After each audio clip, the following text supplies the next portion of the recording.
Hello guys, welcome back again to my YouTube channel. आज हम लोग क्लास 12th में बायोमॉलिक्यूल पढ़ने जा रहे हैं, जिसमें कई टॉपिक है। कार्बोहाइड्रेट, प्रोटीन और आपका एमिनो एसिड तो प्रोटीन में ही आ जाता है, और डीएनए, आरएनए थोड़ा बहुत उसके बारे में, विटामिन्स, हार्मोन्स, ये सब चीज़ें हम लोग डिस्कस करेंगे। तो जो मेन टॉपिक है, सबसे ज़्यादा क्वेश्चन बायोमॉलिक्यूल का जिससे कवर होता है वो कार्बोहाइड्रेट है। सबसे पहले बायोमॉलिक्यूल, ये सब मिलके बायोमॉलिक्यूल बनाते हैं। तो हम लोग आज कार्बोहाइड्रेट पे डिस्कस करेंगे। तो कार्बोहाइड्रेट होता क्या है उसका डिस्कशन है। चैप्टर या टॉपिक बोलिए तो कार्बोहाइड्रेट बोलते हैं। कार्बोहाइड्रेट होता क्या है? जो पहले डिफिनीशन थी इसकी, पहले definition is hydrate of carbon. Carbohydrate का पहले डिफिनीशन दिया गया था, it is hydrate of carbon. तो जो भी कार्बन के हाइड्रेट होंगे उसे कार्बोहाइड्रेट कहेंगे। लेकिन बहुत सी ऐसी चीज़ें मिली जो हाइड्रेट ऑफ कार्बन थे पर उसमें कार्बोहाइड्रेट की प्रॉपर्टी नहीं थी, इसलिए बाद में इस डिफिनीशन को मॉडिफाइड किया गया। तो बोला गया पॉलीहाइड्रोक्सी एल्डिहाइड या पॉलीहाइड्रोक्सी कीटोन आर कार्बोहाइड्रेट। क्या बोलेंगे?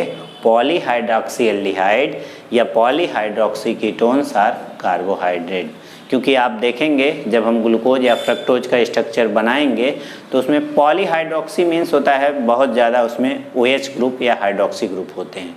तो आपको बहुत सारे OH ग्रुप आपको दिखाई देंगे, इसलिए इसका नाम पॉलीहाइड्रोक्सी एल्डिहाइड या पॉलीहाइड्रोक्सी कीटोन पड़ता है। अगर आपको डिफिनीशन लिखनी है तो नोट कर सकते हैं। कार्बोहाइड्रेट क्या होता है? पॉलीहाइड्रोक्सी एल्डिहाइड या पॉलीहाइड्रोक्सी कीटोन को ही मॉडर्न डिफिनीशन यही है, कार्बोहाइड्रेट कहते हैं। अब कार्बोहाइड्रेट को हम क्लासिफाई कर रहे हैं, classification on the basis of hydrolysis, यानी कह सकते हैं आप हाइड्रोलिसिस के आधार पर, जल अपघटन के आधार पर कार्बोहाइड्रेट को क्लासिफाई किया गया है। तो हम बोलेंगे, हेडिंग हमारा है क्लासिफिकेशन ऑफ कार्बोहाइड्रेट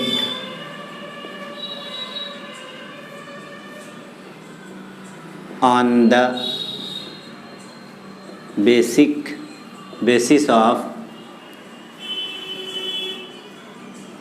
क्या? हाइड्रोलिसिस। क्या बोलेंगे? मतलब ये जो क्लासिफिकेशन है किसके बेस पे है? हाइड्रोलिसिस, यानी जल अपघटन के आधार पर है। तो इसके आधार पे सबसे पहले मोनोसैकेराइड को कई टाइप से डिफाइन किया गया है। मोनोसैकेराइड पहला हेडिंग है आपका, मोनोसैकेराइड। मोनोसैकेराइड किसको बोलेंगे? वे कार्बोहाइड्रेट जिनका हाइड्रोलिसिस या जल अपघटन कराने की हम कोशिश करते हैं तो वो जल अपघटित नहीं होते या हाइड्रोलाइज नहीं होते, तो हम इसको क्या नाम देते हैं? मोनोसैकेराइड। मतलब इनका जल से डिकम्पोजिशन या जल से हाइड्रोलिसिस की प्रोसेस नहीं होगी। फॉर एग्जांपल जैसे कि ग्लूकोज C6H12O6, ये कौन से कार्बोहाइड्रेट हैं? इसको कहते हैं हम लोग ग्लूकोज, ठीक। इसी तरह से फ्रक्टोज मोनोसैकेराइड हैं, इसका भी फार्मूला C6H12O6 फ्रक्टोज होता है। ये भी आपका हाइड्रोलाइज नहीं होता, ग्लूकोज, फ्रक्टोज, ठीक। इसी प्रकार से आपका लैक्टोज भी होता है। ये सब आपका मोनोसैकेराइड जो भी होंगे वो कार्बोहाइड्रेट जल द्वारा अपघटित नहीं होते। तो चलिए अब आते हैं दूसरा टाइप पे, ऑलिगोसैकेराइड।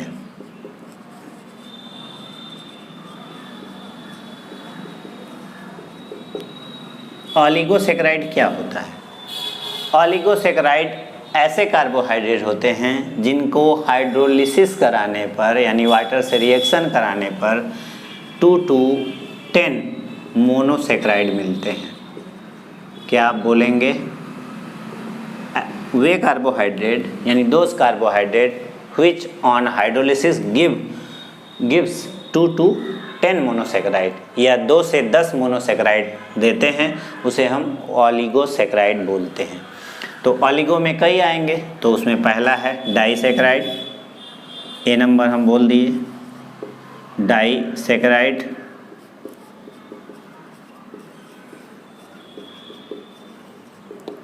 तो डाइसेकेराइड नाम से ही क्या लग रहा है, कम से कम 2 मोनोसेकेराइड देते हैं। मोनोसेकेराइड नाम से ही मोनोसेकेराइड है, वो दोबारा से हाइड्रोलाइज नहीं होता, इसी आधार पर इसे क्या कहा गया है, मोनोसेकेराइड। और डाइसेकेराइड क्या है, जो हाइड्रोलिसिस करने पे कम से कम 2 मोनोसेकेराइड दे सकते हैं।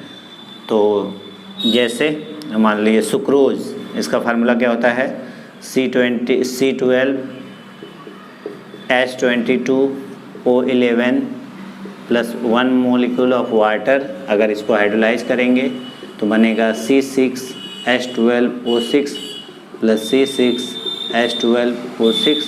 एक को कहेंगे ग्लूकोज और एक को कहेंगे फ्रक्टोज, यानी और इसको क्या बोलेंगे हम लोग, सुक्रोज। मतलब सुक्रोज क्या है, एक प्रकार का डाइसेकेराइड है। सिर्फ सुक्रोज ही नहीं, माल्टोज भी ऐसी इस कैटेगरी में आता है, ठीक, लैक्टोज भी आता है इस कैटेगरी में।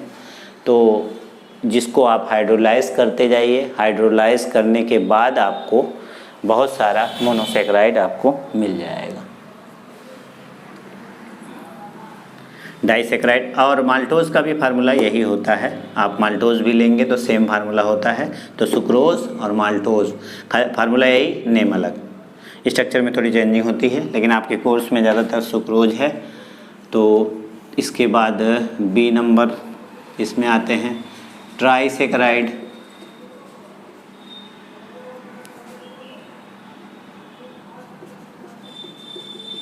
नाम से ही क्या है, those carbohydrate which on hydrolysis give 3 monosaccharide molecule, ठीक।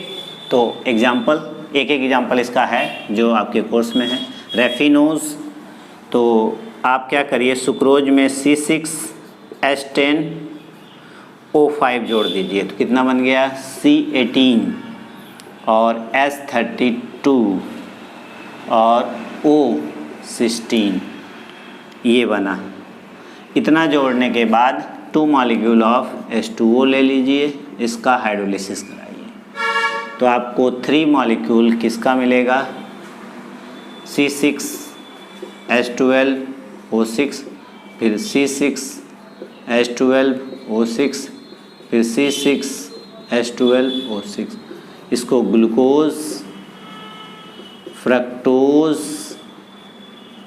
और ग्लैक्टोज, सब तीनों मोनोसेकेराइड हैं।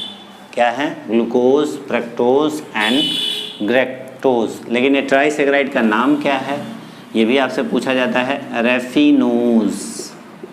क्योंकि कंपटीशन में ये चीज़ें आपसे पूछ ली जाती है कि कम से कम एक ट्राइसेकेराइड का नाम बताइए, तो रेफिनोज जो आपके कोर्स में है, जिसके हाइड्रोलिसिस से आपको क्या मिलता है, 3 मोनोसेकेराइड मॉलिक्यूल आपको मिलते हैं। सी नंबर है टेट्रासेकेराइड।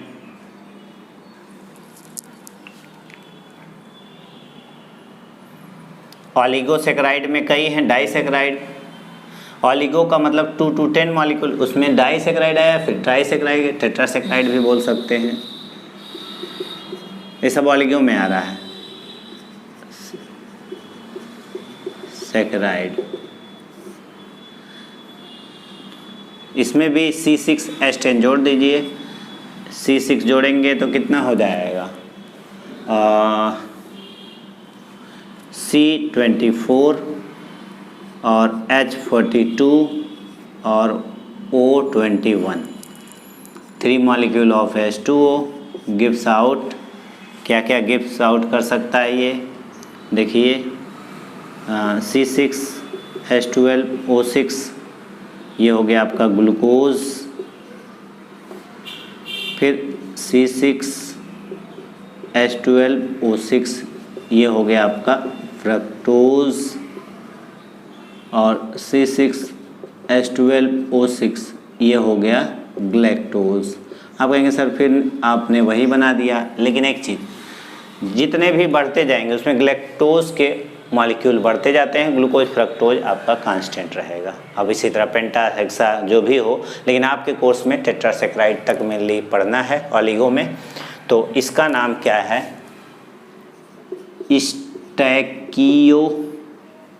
स्टैकीरोज। टेट्रासेक्राइड का नाम है स्टैचियोरोज, कुछ लोग इसको बोलते हैं। तो ये जब हाइड्रोलाइज होता है तो हाइड्रोलिसिस के बाद कम से कम 4 मॉलिक्यूल ऑफ मोनोसेकेराइड देता है। इतना आप स्क्रीनशॉट लेते रहिए, फिर आगे हम लोग कंटिन्यू करते हैं।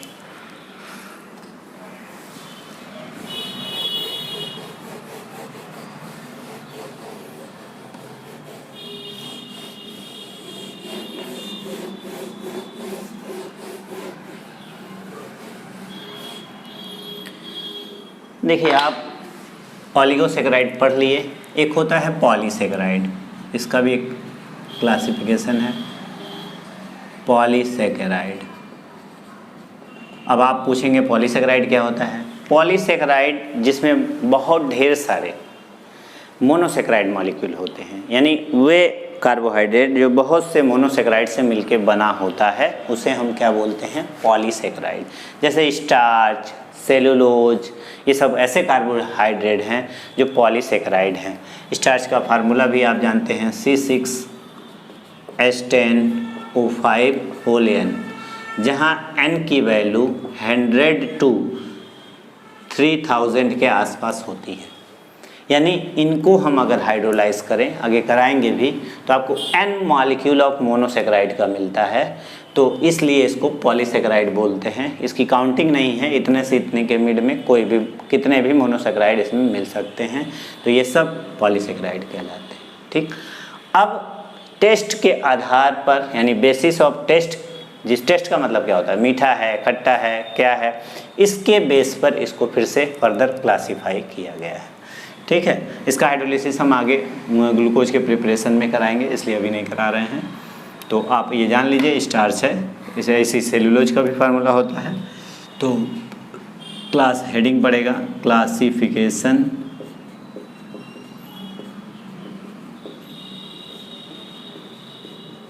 On the basis of test. Carbohydrate का टेस्ट आप जानते हैं मीठा तो होगा ही, लेकिन कुछ ऐसे भी कार्बोहाइड्रेट होते हैं जो मीठे नहीं होते। तो इसलिए जो टेस्ट में मीठे होते हैं उन्हें शुगर कहा जाता है, और टेस्ट में जो मीठे नहीं होते हैं उसे नॉन शुगर कहा जाता है। तो हिंदी में भी उसको शुगर और नॉन शुगर बोलते हैं, इसलिए उसकी हिंदी नहीं है। तो आप टेस्ट के बेस पे 2 टाइप से क्लासीफाई कर सकते हैं, एक को कहेंगे शुगर और दूसरे को कहेंगे नॉन शुगर। शुगर किसको कहेंगे? जो टेस्ट में मीठा हो, ऐसा कार्बोहाइड्रेट जो टेस्ट में कैसा हो? मीठा हो, इसे हम शुगर बोलते हैं। जैसे शुगर के लिए आप ग्लूकोज टेस्ट में मीठा है, फ्रक्टोज टेस्ट में मीठा है, सुक्रोज टेस्ट में मीठा है। ये सब क्या है? शुगर में आएंगे, टेस्ट में मीठे हैं। जैसे हम लिख दे रहे हैं यहाँ ग्लूकोज, फ्रक्टोज, ग्लैक्टोज, लैक्टोज वगैरह भी हैं, लैक्टोज भी हो जाएगा। लैक्टोज में ग्लैक्टोज होता है, लैक्टोज टेस्ट में मीठे, माल्टोज, ठीक है, ये सब भी आ जाएंगे। ये सब टेस्ट में मीठे होते हैं। और जो नॉन शुगर होगा वो टेस्ट में मीठा नहीं होगा, इसको हम नॉन शुगर बोलेंगे। जो टेस्ट में क्या हो? मीठा ना हो। जैसे कौन से शुगर नॉन शुगर कहलाएंगे? जैसे हम बोल सकते हैं स्टार्च, क्या बोलेंगे? Starch, cellulose. तो स्टार्च आप देखते होंगे, आलू जब आप काटते हैं तो उसमें थोड़ा सा दानेदार स्ट्रक्चर मिलता है, तो वही स्टार्च होता है। उसको टेस्ट करिए, मीठा नहीं लगेगा।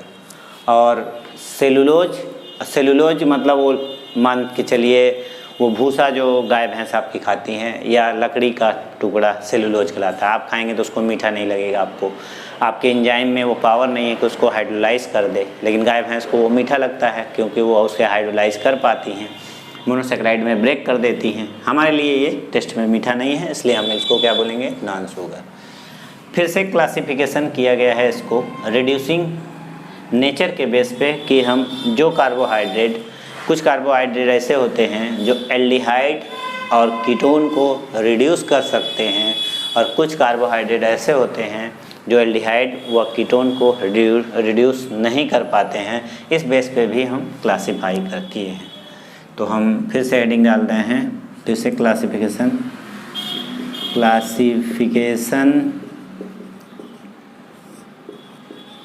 ऑन द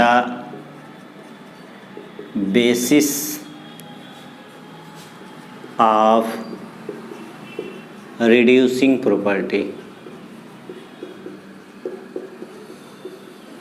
ठीक है, अब क्वेश्चन है रिड्यूसिंग एंड नॉन रिड्यूसिंग क्या होता है।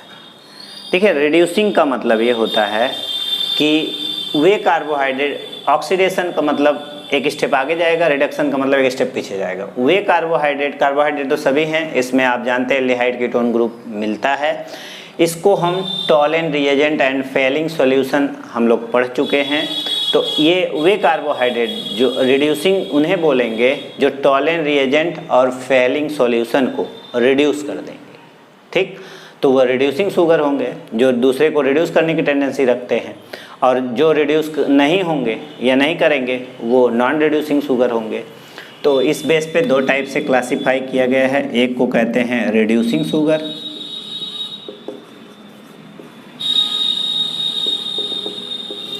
तो रिड्यूसिंग शुगर में क्या होगा, ऑल मोनोसैकेराइड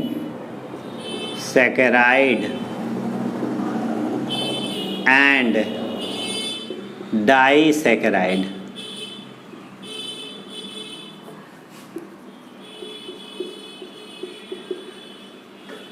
एक्सेप्ट, किसको छोड़ के, सुक्रोज। कहने का मतलब जो भी आपके कोर्स में है सारे मोनोसैकेराइड और डाइसैकेराइड सारे किसको छोड़ के, सुक्रोज को छोड़ करके सब क्या होते हैं, रिड्यूसिंग शुगर होते हैं। ये पॉइंट बहुत ही इंपॉर्टेंट है कंपटीशन के लिए भी। All monosaccharide and disaccharide are क्या होते हैं, रिड्यूसिंग शुगर, सिर्फ किसको छोड़ करके, सुक्रोज को। ठीक, और दूसरा कैटेगरी क्या है, non reducing sugar. Non reducing sugar किसको कहेंगे, ओनली वन है जिसका नाम है sucrose. Only sucrose is reducing sugar. जितने भी आप शुगर पढ़ेंगे उसमें से केवल सुक्रोज ऐसा होगा जो रिड्यूसिंग शुगर होगा जिसकी। ठीक है, तो रिड्यूसिंग शुगर का मतलब ये Tollens reagent and Fehling solution को रिड्यूस कर सकता है। ऑल मोनोसैकेराइड डाइसैकेराइड क्या होते हैं, रिड्यूसिंग शुगर ओनली, सॉरी ये हमने गलत लिख दिया, इज नॉन रिड्यूसिंग, मतलब सिर्फ आपका सुक्रोज क्या है, नॉन रिड्यूसिंग शुगर होगा, बाकी सारे के सारे क्या होंगे, रिड्यूसिंग शुगर होंगे। ये क्लासिफिकेशन इतने बेस पे हम लोग कर सकते हैं। हम लोगों ने क्या क्या पढ़ा, जो कार्बोहाइड्रेट है, कार्बोहाइड्रेट क्या होते हैं, पॉलीहाइड्रोक्सी एल्डिहाइड या पॉलीहाइड्रोक्सी कीटोन होते हैं। तो हम अभी इसका स्ट्रक्चर नहीं बनाए हैं, स्ट्रक्चर का डिस्कशन आगे करेंगे। इसलिए इसका मतलब क्या हुआ, ये कार्बोहाइड्रेट में आपको पॉलीहाइड्रोक्सी मीन्स होता है कई OH ग्रुप होंगे, साथ में एल्डिहाइड या कीटोन होगा। तो जो एल्डिहाइड वाले होते हैं कार्बोहाइड्रेट वो ग्लूकोज होते हैं, और जो कीटोन वाले होते हैं वो आपका फ्रक्टोज होते हैं। इसलिए इसको हम कहते हैं सब में पॉलीहाइड्रोक्सी एल्डिहाइड या पॉलीहाइड्रोक्सी कीटोन होते हैं, उन्हीं को कार्बोहाइड्रेट कहा जाता है। उसके बाद हम लोगों ने क्या किया, classification on the basis of hydrolysis, जल अपघटन किसका होता है किसका नहीं, इसके आधार पर हमने क्लासिफाई किया। तो जो कार्बोहाइड्रेट जल अपघटित होते हैं उन जैसे कि मोनोसैकेराइड, ये जल अपघटित नहीं होते, इसलिए इसका नाम मोनोसैकेराइड है, ओनली वन मॉलिक्यूल जो है वही है। और बाकी ऑलिगोसैकेराइड में कार्बोहाइड्रेट जल अपघटित यानी हाइड्रोलिसिस हो करके मोनोसैकेराइड में कन्वर्ट हो जाते हैं, जिसमें हमने पढ़ा डाइसैकेराइड। डाइसैकेराइड में एग्जाम्पल सुक्रोज का लिया जो ग्लूकोज एंड फ्रक्टोज में बदल गया। फिर हम लोगों ने पढ़ा दूसरा सैकराइड ट्राईसैकराइड, जिसमें रेफिनोज लिया जो ग्लूकोज, फ्रक्टोज और ग्लैक्टोज में कन्वर्ट हो गया। इसी प्रकार तीसरा स्टैकाइरोज लिया, स्टैचियोरोज भी बोलते हैं, वो 4 मोनोसैकराइड के मॉलिक्यूल दिया। ठीक, इसके बाद टेस्ट के आधार पे हमने लिया, जो टेस्ट में मीठे होते हैं उन्हें शुगर, जो टेस्ट में मीठा नहीं होता उनसे नॉन शुगर, आप टेस्ट करके देख सकते हैं। उसके बाद हम लोगों ने क्या किया, रिड्यूसिंग बेस पे जो एल्डिहाइड ऐसे शुगर जो टॉलेंट रिएजेंट और फेलिंग सॉल्यूशन जो कि पीछे पढ़ लिए हैं आप, उसे रिड्यूस कर देगा या नहीं, उसके बेस पे क्लासीफाई किया। तो इतना हम लोग ने इस लेक्चर में पढ़ा। Thank you for watching my video. Next video इसके बाद हम लोग लगातार बनाते रहेंगे, और आप लोग को अगर कोई भी प्रॉब्लम हो रहा है तो वो आप कमेंट में लिख सकते हैं। Thank you.